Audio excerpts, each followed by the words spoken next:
For many Canadians, the cost of groceries and everyday essentials has been too high for too long. They need more support now. This week, Prime Minister Mark Carney brought in some new measures to target affordability, specifically around food prices. He announced a 25% increase for the next 5 years to the GST credit, which is a payment for low and modest income households. It helps offset the tax included on most items Canadians buy. There's also a one-time 50% top-up, meaning a single person could receive up to $950 this year, and a family of four could receive just under $1,900. Inflation overall in Canada has stabilized, but food prices are still increasing, and they're expected to keep rising this year. So today, we're going to talk about why. Mike von Massow is a food economist and professor at the University of Guelph. He's going to explain what's causing these consistently high food prices and what could be done to lower your grocery bill. I'm Cheryl Sutherland, and this is The Decibel from the Globe and Mail.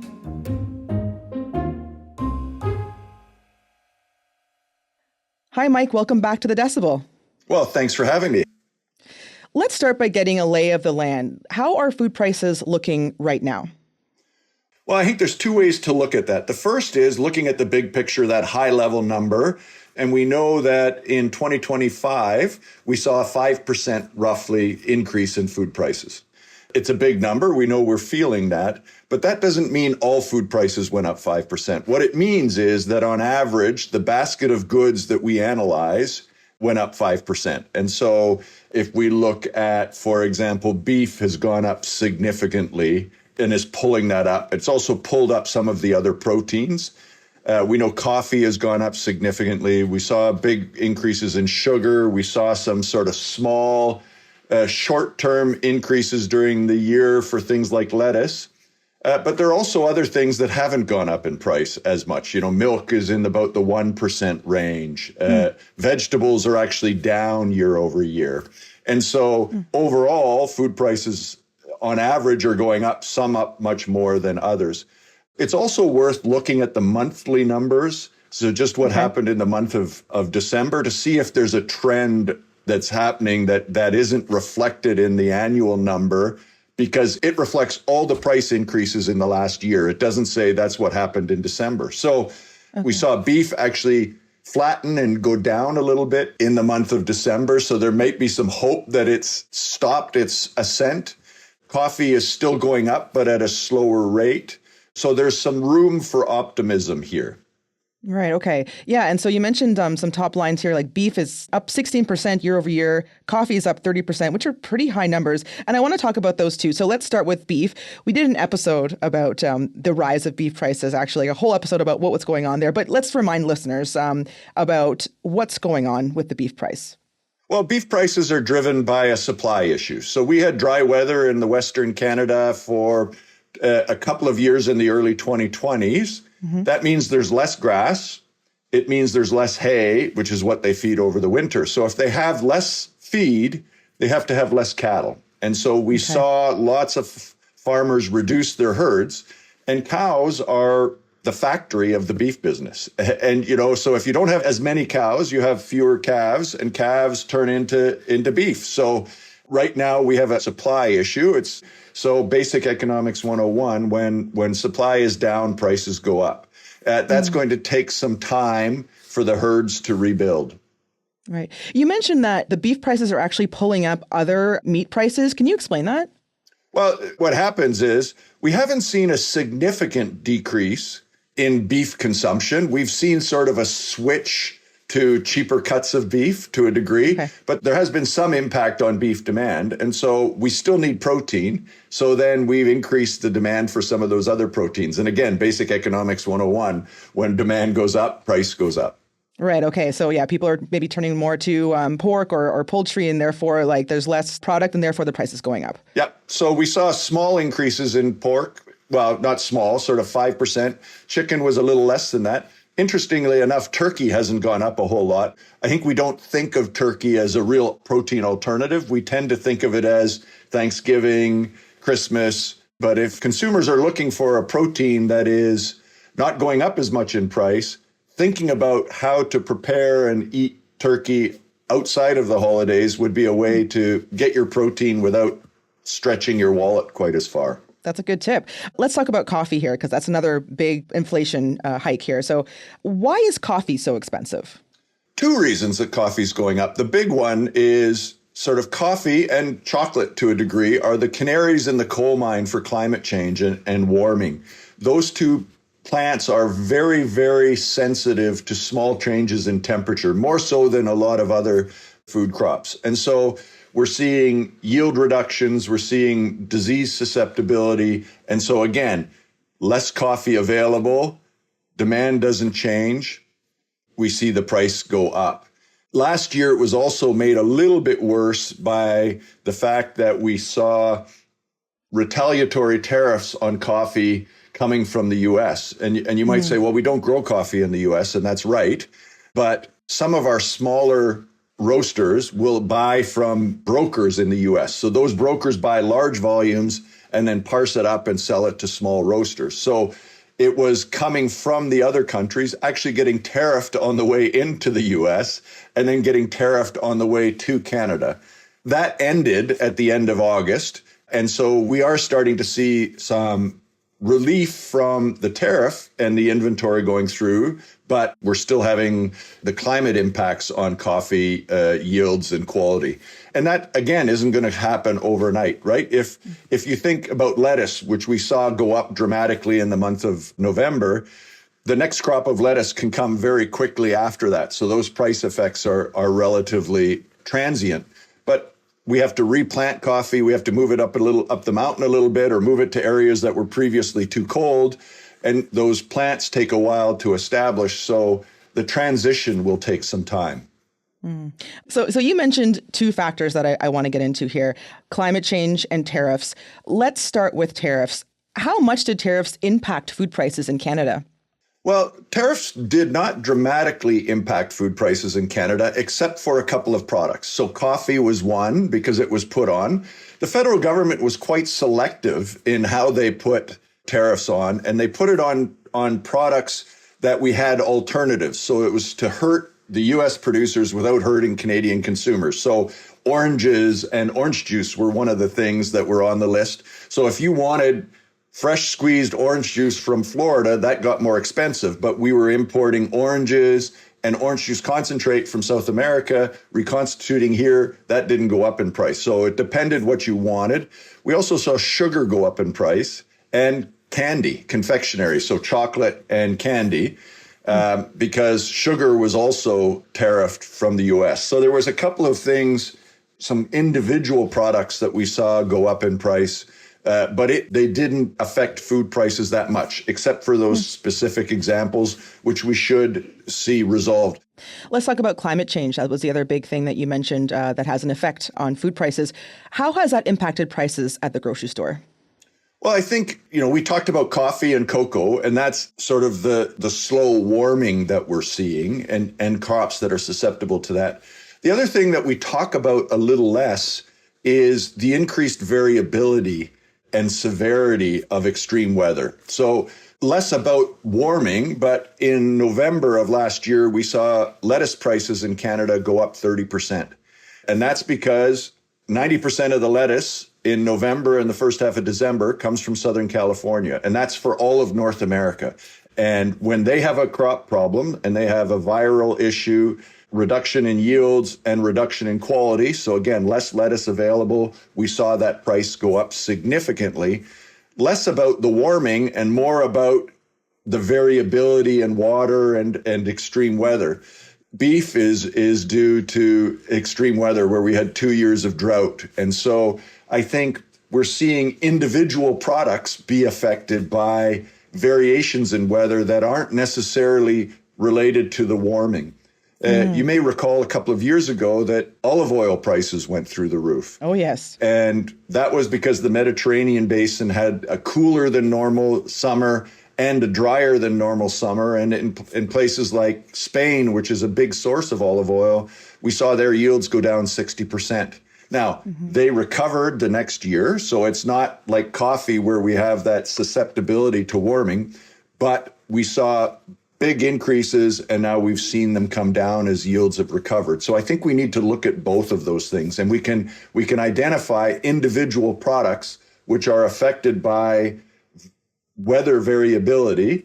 A couple of years ago, we had a frost in the spring in Ontario, and so many of the apple blossoms were frozen. So our apple yields went down, and so Ontario apple prices went up. So all of those sorts of factors are sort of on and off, sort of jumping in and affecting prices of products.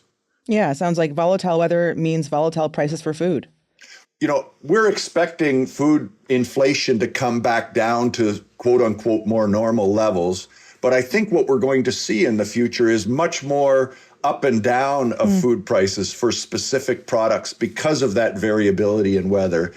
So we might get back to more acceptable, if you will, levels of inflation, but have products that go up and down, like this sort of roller coaster of prices, so much greater variability. Some items where the prices do look the same, because that's something we're seeing in the grocery stores as well, may be smaller, right? This is known as shrinkflation, or perhaps the quality doesn't seem as good. What do we see here? Like, are we seeing more of shrinkflation happening? Well, I think we are seeing shrinkflation happening. We've got some evidence. We're working on a paper, some research to get it out. We have a small research grocery store here at the university, and it's not a real grocery store. It's more the size of a convenience store, but we can have people walk through and shop, and we can evaluate how they're shopping. So it's not like actually shopping in a grocery store, but it is more than filling out a survey. But over COVID, obviously, we didn't.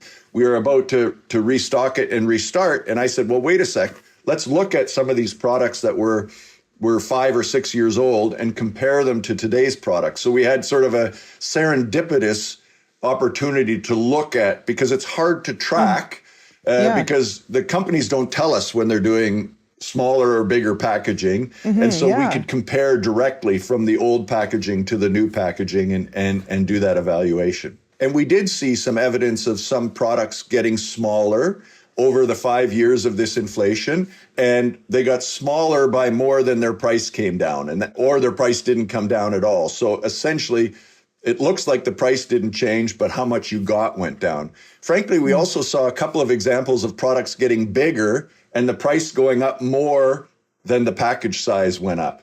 And we also saw in some cases where the formulation changed a little bit. So you might have been seeing some cheaper ingredients. And so, as you said, that the quality might not be exactly the same. So I think there are a variety of ways that processors are dealing with the pushback on increasing prices. We'll be right back.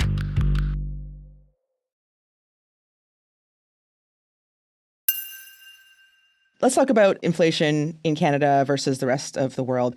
Is this problem of food inflation unique to Canada, or are other countries having similar issues? Everyone has had food inflation over the last few years. You know, some countries have had higher levels, some countries have had lower levels. It depends how they're reporting. There is some suggestion, for example, that the Bureau of Labor Statistics in the US isn't, they fired their director. Do we trust their data as much anymore? So that's something that we need to evaluate.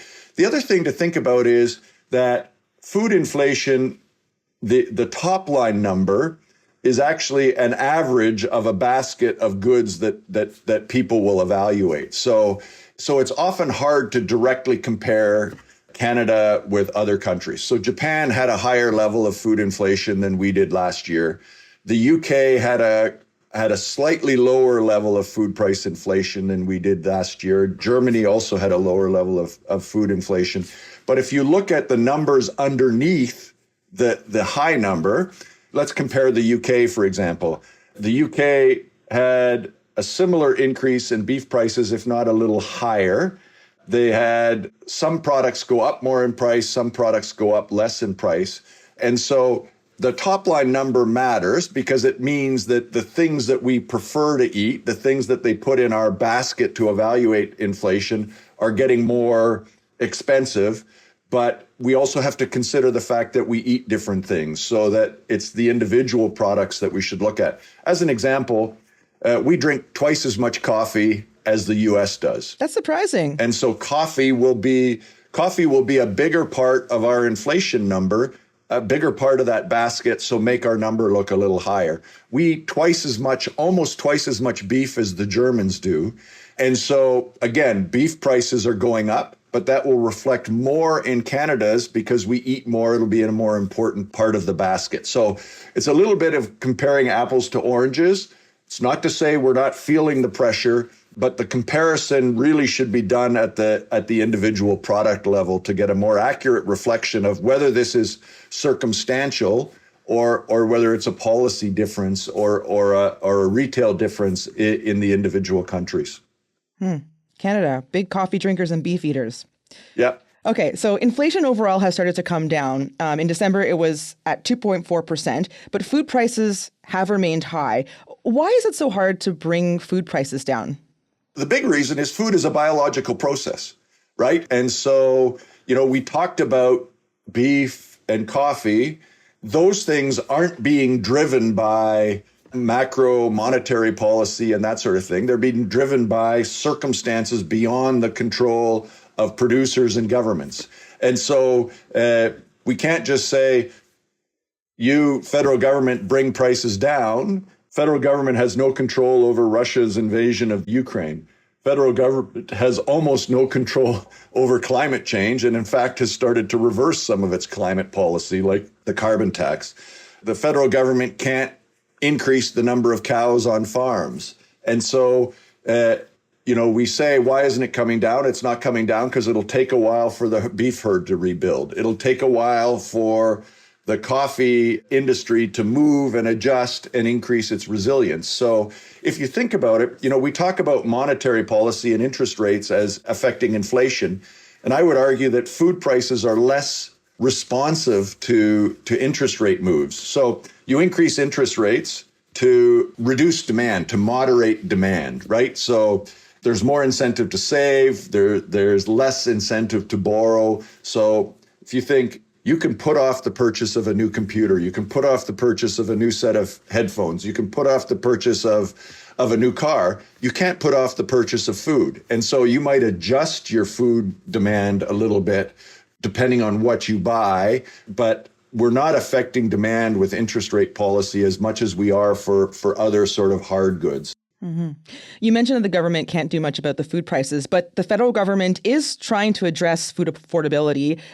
They're aware that people are feeling the pinch. Prime Minister Mark Carney announced this GST credit increase. What kind of difference will that make? Well, I think, it's targeted at lower income Canadians. I think they said the number was 12 million Canadians. It'll make it easier for them to stay food secure, right? We're talking about it in the context of food prices, but we know that over the last 5 years, lots of prices have gone up. Maybe the price increase of things has slowed down, but rent has gone up, transportation has gone up, all of those things have gone up. And so giving people some money will allow them not only necessarily to buy better quality of food, but to not have to make the choice between the phone bill and the food bill this month. And so to me, it's a broader affordability measure cast as a measure to address food price increases, because that's the one everyone's talking about, right? We're all talking about food prices. It's the one that's lingering. And so what I think it does is gives people more spending power to balance in their budget, those that need it more significantly. Mm-hmm. What about grocery stores themselves? This week, Metro reported a growth in sales from the first quarter, and they boosted their dividend to shareholders. I'm just using Metro as an example, but it does look like these grocery stores are doing well while people are paying higher grocery bills. And I think there's a lot of anger towards the big grocers for these high food prices. What role do they have in fixing this problem of high food prices? The grocers have gotten a lot of attention. I hear about corporate greed and all of that sort of thing.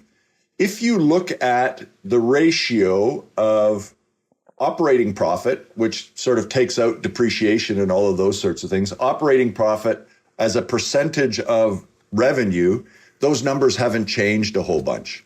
And so I don't think that grocers are contributing significantly to these price increases. We've seen a slight increase in their margins. I might argue that that's because discount stores might have slightly higher margins, and that might be a shopping behavior.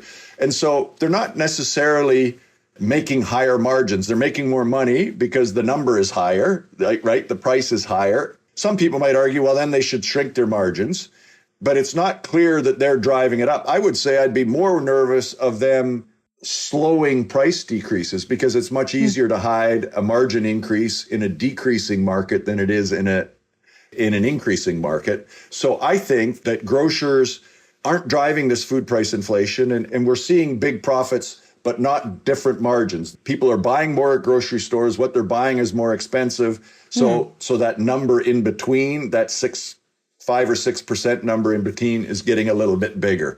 You know, I've heard things like, oh, we should cap grocery profits. And I think it's an awfully difficult thing to do. So if you say we're going to cap your profits, you can't make more than this, we might actually see things that we don't want to see, like some stores closing. Less profitable stores are closing. So we might as well just keep the stores open that are most profitable, because if we can't make more, then let's get rid of it. So does that affect underserved communities? Does it affect rural communities? So I think we'd have to be pretty careful about that. Just lastly here, Mike, how are you feeling about your own grocery bills this year? Like, what are you expecting this year? Well, yeah, I'm optimistic that we might see a slowdown in food price inflation. There were some early signs in the December numbers, so we'll see. I don't have a crystal ball, so I can't tell you what the U.S. administration is going to do from a tariff perspective. I can't tell you what extreme weather experiences we'll have around the globe this year, but all else being equal, I'm pretty optimistic. You know, at our house, we are taking some strategies to try and buffer ourselves to these price increases. So we focus on what's on special, right? So yogurt, I'm not particularly brand loyal. I will buy the yogurt that's on sale. And yogurt is, there's always some yogurt on sale because it brings people into the store. We adjust our protein consumption depending on what is on sale in the store that week. And I think many Canadians can do that if we're more flexible, if we have the courage to cook things that we're not as used to cooking. You know, my youngest son is a huge fan of YouTube, and he'll go look at, how do I cook this? I got this. My oldest son lives downtown Toronto, and he buys baskets of sort of almost expired stuff and those sorts of things as a way to save money. So you can do that if you're willing to cook things that you're not as familiar with. So there are ways that you can buffer. So yeah, we're feeling it as a family, but we're working hard to find ways to adapt. Good tips to end on, Mike. Thanks so much for coming on the show. Well, thanks for having me. Have a great day. That was Mike von Massow, a professor and food economist at the University of Guelph. That's it for today. I'm Cheryl Sutherland. Our producers are Madeline White, Michal Stein, Ali Graham, and Rachel Levy-McLaughlin. Our editor is David Crosby. Adrian Chung is our senior producer, and Angela Pacenza is our executive editor. Thank you for listening.